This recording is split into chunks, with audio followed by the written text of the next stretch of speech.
Linaw ni Joey De Leon ang naging patutsada niya patungkol sa It's Showtime sa nagdaang episode ng Eat Bulaga.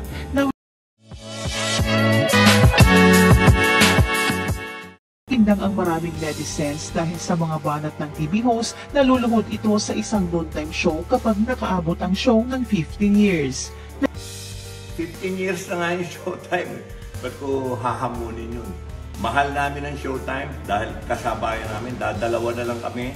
Huwag nyo kami. Nagsimula ang patutsada ni Joey dahil sa mga kumakalat na fake news na magsasara na umano ang Eat Bulaga. Nag-ugat ang balita sa isang ex-account na may username na Tsaka Puso PH. Ayon dito, so may emergency meeting daw ang TV5 at Media Quest this coming Saturday ayon sa ating kapatid source. Not because of Showtime sa GMA but dahil sa negative earnings nila.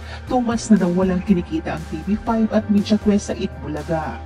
Dagdag pa ng source, 75% daw ang production cost ng show pero 25% lang ang naibabalik kung saan hahatiin pa ng TV5 51% at TVJ 49% ang kakarampot na kita. Sabi pa, ayaw daw tanggapin ng TVJ ang 49% na hatian. Bukod kasi sa TF nila, maliit lang ang mapupuntang budget para sa show. Ganito din yata ang issue ng TVJ sa Kahaluskos. Remember yung nawawalang fans? Bukod sa TF, may share pa silang kinukuha sa kita ng show. Ang ending, lugi nga naman ang producer. Kaya pala problemado si MVP this past few months. Yun pala ang issue. Napatanong din ang isang netizen na how come daw mataas naman ang rating nila.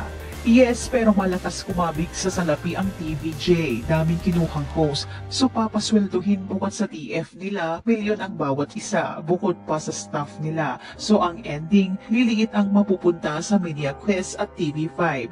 Sa maliit na kita na yun, may parte silang kukunin. Matapos naman ang ilang araw ay pinag-usapan din ito sa showbiz vlog ng talent manager na si OG Diaz. Sa kabilang banda, tila nag-init ang ulo ni Joey De Leon dahil umano sa mga nagpapakalat ng intriga na malapit ng matsugi at nalulugi na ang longest-running noontime show. Dito, sinagot ni Tito Soto at Joey De Leon ang intriga. Aba, may mga sinungaling na nagpapakalat na nalulugi raw tayo. Magsasara na raw tayo. Umpisa ni Tito Soto at Joey De Leon.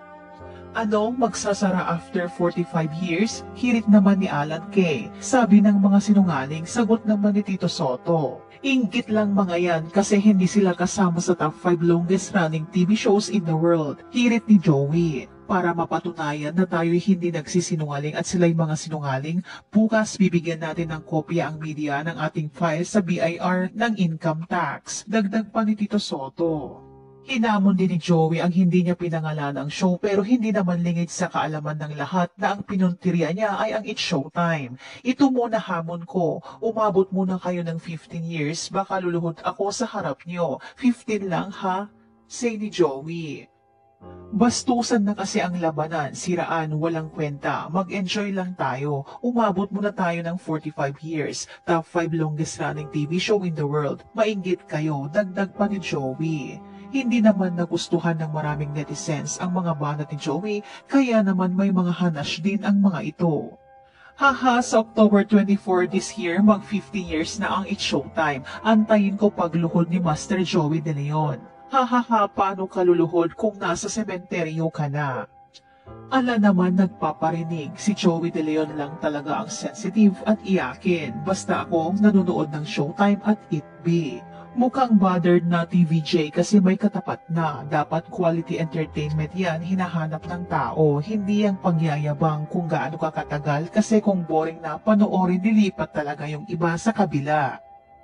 Eto talaga si Joey mapagpatol sa mga issue. Kalma lang po, tuloy lang ang trabaho, wag na magparinig ng magparinig. Wala naman na kayo dapat patunayan dapat confident na kayo kung ano man ang naabot ng Eat Bulaga. Kaya work silently na lang po, wag napansinin at patulan deadma na lang. Matapos namang mag-trending, si Joey ay naglabas na ito ng paglilinaw sa mga binitawang patutsada nitong araw, April 19, sa kanyang IG account. Ayon dito, hindi umano ang It's Showtime ang pinatatamaan nito, kundi ang mga nagpapakalat na mga website at social media hinggil sa pagsasara ng pagkalugi ng Eat Bulaga. Nilinaw niya na mahal daw nila ang kalabang noontime show na It's Showtime.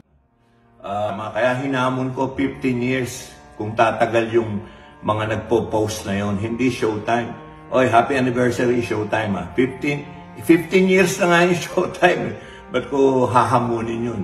Mahal namin ang Showtime dahil kasabayan namin. Dadalawa na lang kami.